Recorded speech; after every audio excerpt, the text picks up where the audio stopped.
Hello and welcome to Taste the Meal with Your Ears. This is the place where we explore inspiring books and powerful ideas in personal development. In this episode, we'll dive into Chapter 5 of Master Your Emotions, where we uncover how to use your body to influence your emotions. You know, we often think of our emotions as this internal weather system that just happens to us, something we have pretty much no control over. But what if one of the biggest tools for changing how you feel isn't in your head at all? What if it's actually in how you hold your shoulders, how you stand? That's the big question we're digging into today.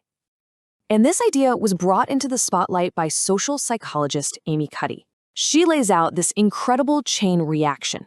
See, it doesn't start with our thoughts. It doesn't even start with willpower. It starts with our bodies.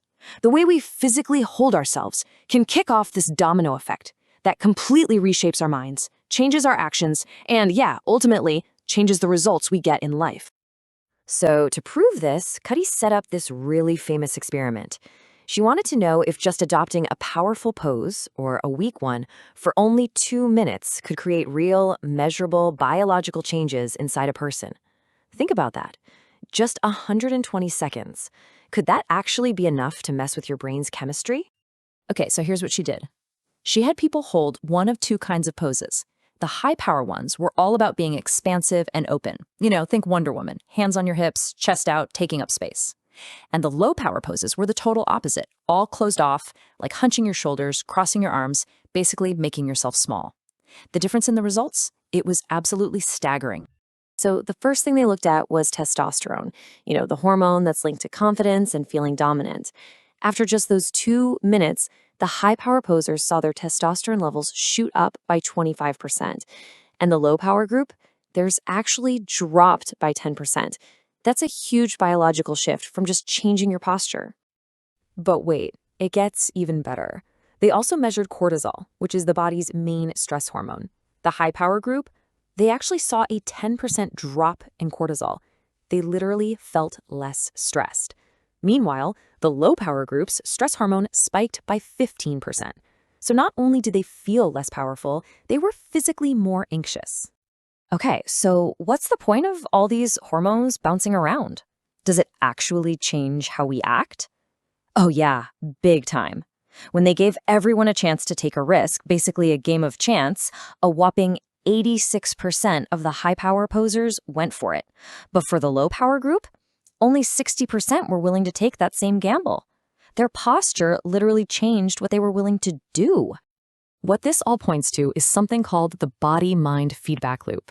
And it's a two-way street, right? Feeling happy makes you smile, but we also know that forcing a smile can actually make you feel a little happier. Feeling defeated makes you slouch, but as Cuddy's experiment shows, just slouching can make you feel powerless. Your body is talking to your brain constantly, for better or for worse. So how far can this feedback loop be pushed? Well, let's look at a pretty extreme and kind of scary story. A researcher named David K. Reynolds wanted to understand what it was really like inside psychiatric facilities. So he decided to make himself clinically depressed. And he didn't fake it. Psychological tests confirmed he actually did it. But how? His method was just shockingly simple. He used his body. He wrote that depression can be created just by sitting slouched in a chair, shoulders hunched, head hanging down. He sighed a lot. He repeated hopeless phrases. He just acted depressed.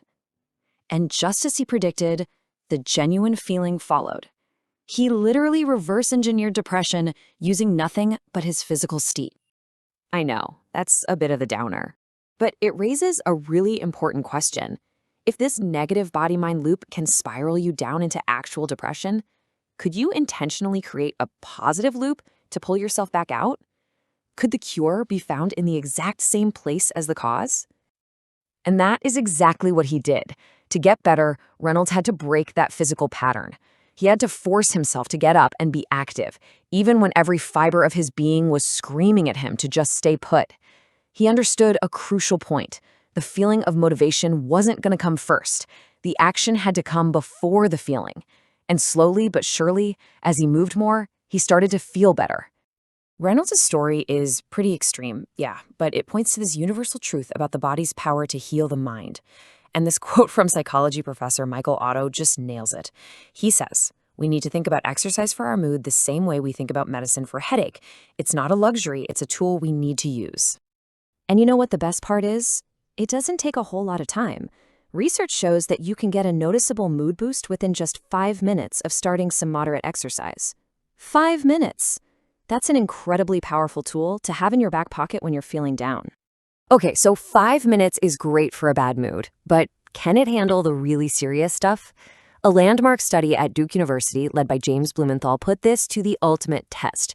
They took a group of adults who had major depression and asked the big question, can exercise really go toe-to-toe with antidepressants?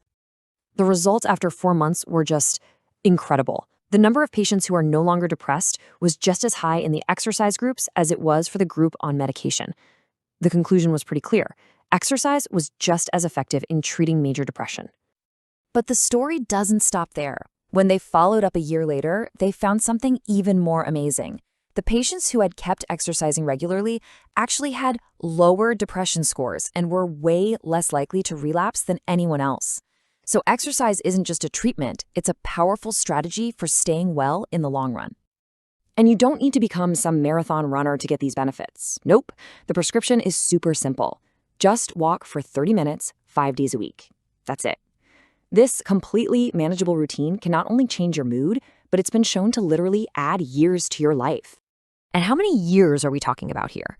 Well, studies have shown that regular exercise like that can add anywhere from 5 to 7 years to your life. I mean, think about that. What an incredible return on investment for just a few hours of walking a week. So, the crucial point, the main takeaway from all of this is this. Your body is not just a taxi service for your brain. It's an active, influential partner in creating your emotional reality. By changing your posture, your facial expression, or just getting up and moving, you are sending direct signals to your brain about how it should feel. So this leaves us with one last powerful question for you. Knowing what you know now, that your physical state is a direct lever to your emotional state, what is one small, tiny physical change you will make today to improve your mind? Will you stand a little taller at your desk? Will you take a 5-minute walk around the block? The power is literally in your body. See you in the next episode, where we'll explore Chapter 6, titled Using Your Thoughts to Influence Your Emotions. Thank you for listening. If you enjoyed this episode, don't forget to subscribe, like the video, and share your thoughts in the comments. Your support truly encourages us to keep creating more inspiring content for you.